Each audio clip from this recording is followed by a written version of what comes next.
안녕. 만약에 너가 열심히 국어를 공부하고 있는데 내가 공부한 것만큼 이게 점수화 되지 않는다면 이것 때문일 거야. 자, 고등학교 국어 수업에는 3가지 종류가 있어. 첫 번째는 내신이지. 두 번째는 수능이야. 세 번째는 수능의 탈을 쓴 내신이야. 자, 이게 무슨 얘기냐? 너희들 내신과 수능의 핵심적인 차이가 뭔지 아니? 자, 많은 논문들은 내신과 수능의 핵심적인 평가의 차이를 다루고 있어. 이 얘기는 이 2가지의 시험의 방식은 완전히 다르다는 거죠. 근데 쌤이 말했듯이 정말 많은 수능 수업들이 내신처럼 수업을 해. 이게 무슨 얘기냐? 예전에 수강 후기에 어떤 학생이 이렇게 남긴 적이 있었어. 작년 6월 7일에 남긴 수강 후기야. 국어 내신이 1등급. 그러니까 엄밀히 말하면 국어를 못하지 않아. 근데 모의고사만 봤다 하면 5등급이 나오는 거야. 그러니까 이 친구는 이렇게 표현하더라고. 노배지만 엄밀히 노배는 아니다. 왜냐? 내신 1등급이니까. 하지만 모의고사가 5등급이기 때문에 자신을 모고 부적응자 이렇게 표현하더라고. 내신과 수능은 확실한 차이가 있어. 어떤 차이가 있냐? 내신 혹은 수능의 탈을 쓴 내신 수업들은 너희가 지금 공부하고 있는 텍스트의 내용 자체에 포커스를 맞추고 있다면 그게 바로 내신식의 공부인 거야. 내신이라는 건 이거거든. 기억에 의존하는 시험이 바로 내신이야. 배웠다면 배운 내용들을 가지고 정확한 정보를 가지고 문제를 해결하는 거. 이게 내신식이야. 이게 성취도 평가야. 그렇다면 수능은 어떨까? 일단 수능은 기억이 아니에요. 수능은 기능이야. 자, 컴퓨터로 따지면 이런 거지. 내신은 메모리야. 너희들이 정보를 많이 채우는 거야. 이것도 공부하고 저것도 공부하고 이 문제도 풀고 저 문제도 풀고 이 강의도 듣고 저 강의도 듣고 그런 메모리를 많이 채우는 게 내신식이라면, 자, 수능은 메모리를 확인하지 않습니다. 수능에서 중요한 건 CPU야. 너가 처음 보는 이 파일, 처음 보는 이 영상을 어떻게 처리할 것인가. 처리, 그 성능을 늘리는 게 바로 수능 공부야. 그래서 논문은 이렇게 표현한다, 얘들아. 내신은 기억과 메모리라면 수능은 기능, 심지어는 예측하는 힘이라고 해. 너가 수업을 들었다면 그 하나의 독서 텍스트, 그 하나의 문학 작품을 아는 거에서 끝내면 안 되는 거야. 처음 보는 텍스트를 처리할 만한 예측 능력이 생기려면 이게 전제돼야 돼. 이건 논문의 표현입니다. 텍스트 9에 내재되어 있는 보편적 선지의 원리를 알아야 돼. 자, 중요한 건 텍스트 하나가 아니야. 텍스트 9이라는 거야. 이게 바로 기출이죠, 우리에게. 기출에 내재되어 있는 선지의 원리가 있다는 거야. 쌤은 봄봄과 별의 밤 수업에서 그 텍스트의 보편적 원리를 인문, 사회, 과학, 기술, 예술 주제별로 쪼갭니다. 왜냐? 실제로 주제별로 선지의 보편적 원리들이 차이가 있거든. 예를 들어 인문 지문에서 가장 중요한 것, 개념이야. 이 개념이 담고 있는 함의가 너무나 추상적이고 이 개념들 여러 개가 연결이 되고 이 개념에 대해서 예를 들어 시기별로, 상황별로 변이, 차이, 이걸 기준으로 전개가 됩니다. 하지만 과학기술은 좀 다르지. 과학기술은 추상적인 의미에 대해서 묻지 않거든. 너무 명시적이야. 하지만 그 과정과 순서, 인과 과정이 너무나 엄밀하고 너무나 정교해. 그 부분을 물어보게 되어 있지.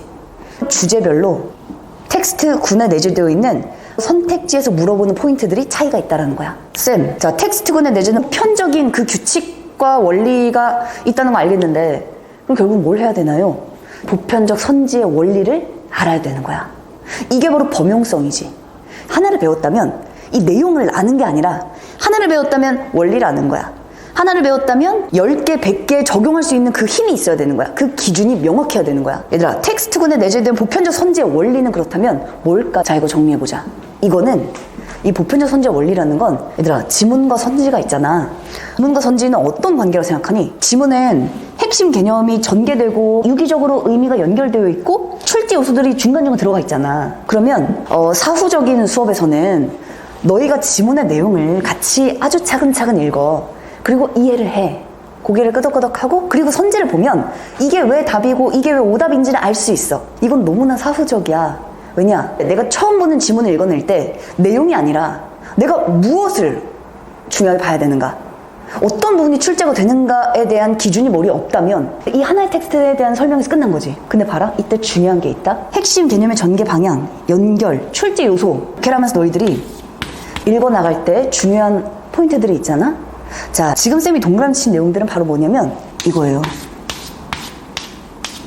지문 독해와 선지 판단이 다르지 않은 이유는 뭐냐면 지문의 방향과 선지에 들어있는 질문의 방향이 딱 일치한다는 거야. 이게 지문과 선지의 관계야. 그래서 쌤이 지문 독해 전제에 선지가 절대 빠지면 안 된다고 얘기를 하는 거야. 일단 생각해봐. 너희들이 이 지문 하나만 가지고 공부를 하게 되면 이건 사후적일 수밖에 없는 거야. 왜냐면 이 내용을 이해하는 것 자체가 공부라는 착각을 하게 되거든. 근데 결국 중요한 건 처음 보는 텍스트, 처음 보는 지문에 문제를 맞춰야 되잖아. 이게 가장 중요해. 지문의 방향이 곧 선지의 질문의 방향과 동일하다는 거. 선지가 물어봤던 포인트와 의도가 무엇이었는지, 이 부분의 원리, 이 보편적인 선택지의 원리, 다양한 텍스트군에 들어있는 보편적 선지의 원리를 기준 삼아서 다음번 지문 독해할 때 전제가 돼야 되는 거야. 선택지에 대한 분석이 없는 지문 독해는 공허한 거야. 선지와 분리된 독해라는 거지. 그건 아주 중요하지가 않아. 왜냐면 명확한 기준이 아니거든. 너가 다음번에 처음 보는 텍스트에 적용할 수 있는 기준이 아니거든. 그렇다면 그 수업은 사후적일 수밖에 없는 거죠. 쌤이 선지를 강조하는 건 곧 지문 독해를 강조하는 것과 똑같아. 다만 선택지의 출제 원리를 규칙화, 보편적인 원리로 정리하고 그 정리한 개념을 쌤은 패턴이라고 설명하지. 그 패턴을 기반으로, 출제 포인트를 기반으로 지문 독해를 했을 때 문제를 잘 맞힐 수 있는 필수적인 충분한 전제가 된다는 거야. 지문과 선지의 관계는 지문의 흐름의 방향, 선택지가 결국 묻고자 하는 의도의 방향 일치한다라는 거야. 그게 곧 지문 독해 방법론이 되는 겁니다. 모든 기출을 포섭할 수 있는, 모든 기출을 포함할 수 있는 일관적이고 논리적인 선택지의 규칙이 된다는 거야. 그런 내용들은 쌤은 많은 논문과 그리고 다양한 단행본들로 논리적인 근거를 쌤도 많이 분석했고 많이 연구하고 공부해서 알았지. 그동안 국어 공부해도 뭔가 난해하고 정답이 선지가 안 보일 때 수능이라는 시험, 이런 출제의 원리에 대해서 머릿속에 아직까지 적용되지 않아서일 거야. 수능 부적응을 탈출하는 강좌, 본본과 벼르는 밤 강좌에서 하나를 공부해도 10개, 100개를 해낼 수 있다는 얘기니까 시간이 오래 걸리지 않을 수 있어. 그래서 우리 강의에서 인강과 현강에서 일관적이고 논리적인 선택지의 규칙 열심히 공부해 보도록 하자. 수업에서 보자.